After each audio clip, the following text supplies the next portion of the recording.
Mankind must end war, otherwise war will end mankind. A very marvelous good morning to one and all present here. Today, I, Anjali Rawat, get a golden opportunity to give my views on a given debatable topic. War is not the solution to our problem. I am for the motion.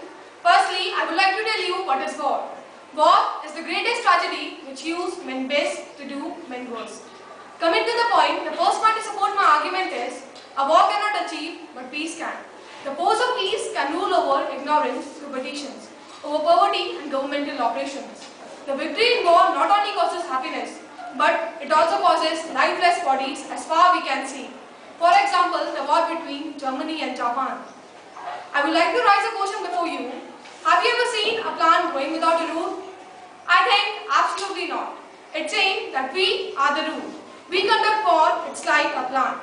Similarly, if we didn't conduct war, how can a war will conduct? People say war is necessary.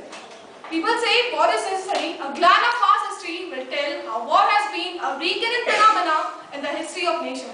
No period in world history has been free from history of nation. We have had war of all types, but we have advocate of non-violence. The theory of brotherhood, of man, and finally of God. We have Buddha, Christ, and many more.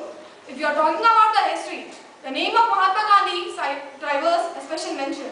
He was against violence. He firmly believed that violence gave birth to violence. If we sow the seed of poison, we never get nectar. We can solve war by doing debates, discussions, etc. As my knowledgeable opponent has said that doing debate on war is a waste of time. I wholeheartedly oppose this. I want to tell you that it is the need of our time. We deconstruct myths surrounding the motivation for war. We have fed the border machine between warrior, tribal, nation and state over a long course of centuries. The last point in favor of our topic is, man is a highly dynamic creature, and it seems that he cannot remain contented merely with work of peace. He wants something thrilling and full of excitement, and he fights in order to get an outlet of his accumulated energy. Just because man wants something thrilling in his life, he fights. But my dear friends, think about the people who lost their family members. How they feel, how they live without them. How many struggles they face in their life. In the end, by not taking up much time, I only want to say a few lines which conduct my direct message.